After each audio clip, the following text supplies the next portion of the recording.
Ito lang. Sa Meralco Bilco, nakapunta na po ako kanina. And yun nga, ang complaint ko, mali ang Okay. reading nila, sobra ng 100 kilowatts. And hindi pala Nako, 100 grabe. kilowatts ang sobra, kung hindi 120 kilowatts. Laki, di ba? Sayang pa yun. So, ito na nga, tinanong ko, ang sabi ko, sana ko pwede mag-complain about do sa mali ang reading. And then, yun nga, pumila ako dyan and hiningi sa akin ng picture about doon sa reading.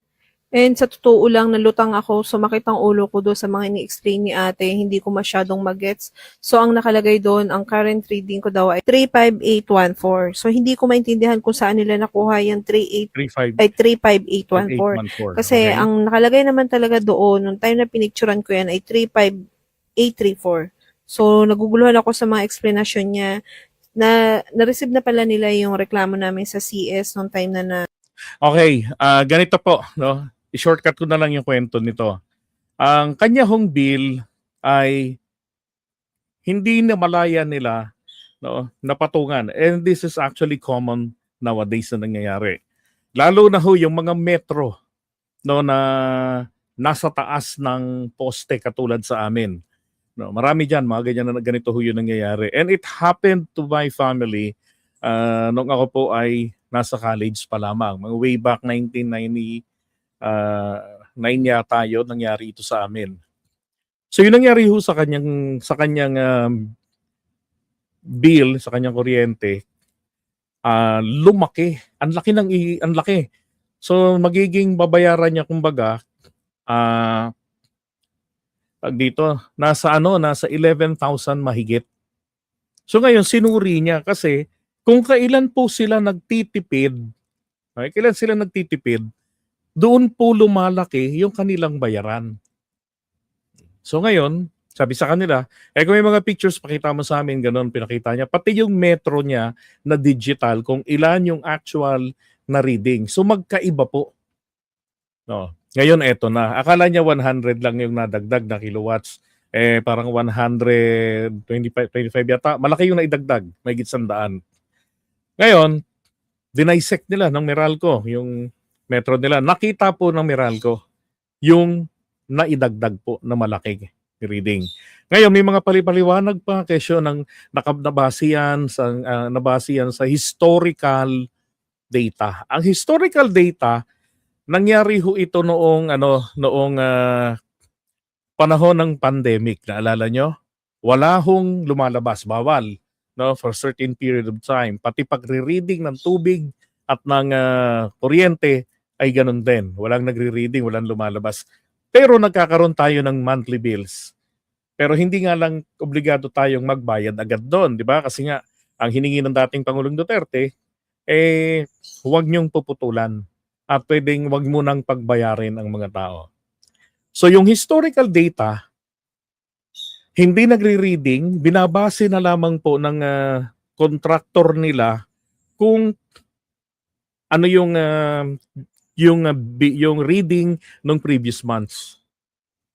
So namihasa sila. Ngayon, nangyari naman po sa amin dati pa, mga 1999 kung na nagkakamali. So meron kaming paupahan na maliit lang naman bahay ito. Meron tong 4 na kwarto na pinapaupahan namin. So ang bill namin noon umaabot ng nasa 2,000 pesos. Ganyan. Sa lahat na yun akalain nyo kung kailan po sa loob ng 4 na buwan na bakante yung 3 buwan na bakante yung 4 na kwarto. Kaya monthly sinisingil kami 15,000. Ang laki ho ng sinisingil sa amin. So akala namin nung una may nag-jumper lang, binayaran, sumunod na buwan binayaran. Pero noong pangatlo na, hindi na ho talaga namin maatim dahil wala talagang naka-jumper. Pero tas yung metro nasa tabi lang namin. So eto na ngayon, nireklamo namin sa Meralco. Ganyan din, marami ring paliwanag yung teller. So sabi ko, hindi, gusto kong makausap yung talaga pong nakakaintindi para rito sa complaint. Sabi ko, entitled kami sa mag-complain. Gusto kong investigate ito. Sabi sa akin, punta ka ng taas. Diyan sa may Quezon Avenue, Meralco. Sa may Fisher Mall malapit. So doon, sabi ng manager sa akin, sige, ipapapull out ko yung metro ninyo. pina-pull out. Eto na, nung usapan ng balik namin, sinabi niya sa amin ang nangyari. Yung reading, mali. Mula nung ganitong petsa, hindi hindi nire-reading ng tama ng contractor nila. So isipin niyo yun, ilan yung binayaran namin overcharge. Ang ginawa ngayon ng Meralco, imbis na i-refund kami, so yung mga incoming bills namin, pati yung previous month, yung latest month namin, hindi na yon pinabayaran. Inilibre na yon sa amin. Ang bill namin nun dapat nasa mga 1.5 lang kasi 4 na kwarto yung bakante. Hindi na. Sabi ko kako, saan nyo ho yun i-charge yung misread amount? Doon sa contractor. Sa contractor. Kaya ho napalitan yung taga-reading ng kuryente rito sa amin. Ang masaklap nga lang po, yung mga metro na ilipat kalaunan sa poste ng Meralco. So kaya ho, kung meron sa inyong nakakaranas ng ganyan, biglang tumaas yung bill ninyo, wala kayong dinagdag na appliances, tapos nagtitipid kayo, tapos yung increase ay significant increase, ireklamo nyo ho mismo sa customer service or sa manager ng branch kung saan kayo nakakonekta diyan sa Meralco para i-dissect. Tapos pwede nyo na rin papalitan yung metro dahil may mga instances po na yung metro mismo, lalo na yung mga luma, yung analog, nako, minsan pumapalya yan, bumibilis ang ikot. Minsan naman, nangyari naman sa biyanan ko noon, for 1 year mahigit, ang baba ng kuryente, nasa 125 pesos. Minimum lang yung sinisingil. Samantalang napagana ko na yung refrigerator, namamalansya kami, pag nandun kami sa Batangas, ang bill hindi nagbabago. Nung napansin ng nagre-reading, binalikan kasama ang Bartelec, kinuha yung metro, nakita nila na for 1 year na tumigil yung metro, kaya pala ganun. Halos zero lang yung gumagalaw dun sa metro. Nako, pinagbayad yung biyanan ko ng 10,000. Buti ganoon lang. Binase ron sa historical data nila. Pero sabi ko, okay lang yun, commensurate naman kung tutuusin kasi ginamit natin yung rep. Magkano rin yan? 1,000 rin mahigit ang dagdag niyan monthly. 1 taon yan halos. Oh. So ganun ho ang gawin ninyo. Okay? May mga loko-loko ho na mga nagre-reading, hindi inaayos yung pagbasa nila. Okay? So magandang hapon po sa inyo, attorney. Yan, Attorney Lala ng ICC. Opo, hindi po talaga, DDS siguro yung nagre-reading. Di ho? Baka wag naman ganun. Hindi naman, di ba? Malabo naman silang maging taga-reading. Ano yun? Tamad lang nag-reading. Tinanong ko yung civil engineer, civil engineer na kasama ko sa trabaho dati. Sabi sa akin, yun nasa metro, nare-reading yan. Sabi niya, meron niyang camera, pinipicturan yan. Kapag pumunta ka ng customer service mag-complain, ipakikita sa iyo sa computer yung monthly image ng iyong metro na ni-reading at the time. Sabi ko, okay. Pero may mga time talaga na hindi nagre-reading ng maayos yung loko-lokong mga taga-reading nila.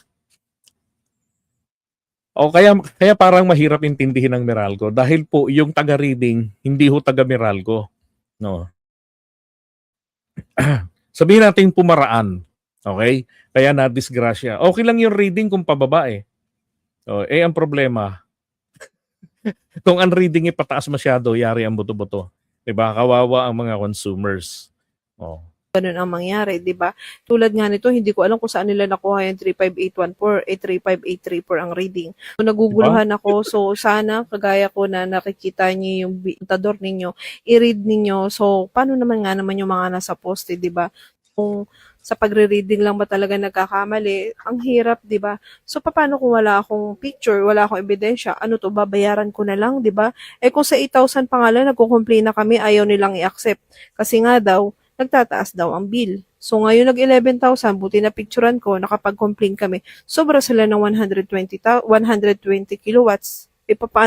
Diba? Ganun yung nangyayari dyan eh. Okay. Yung metro pa niya, digital yun ah. Sipin nyo, digital, nandun yung actual consumption. Yung previous at saka yung current, ima-minus mo lang, malalaman mo ilan yung nakonsumo mo. Basta pagka nag-reading, puntahan mo sa labas, picturean mo, i-record mo kung ilan.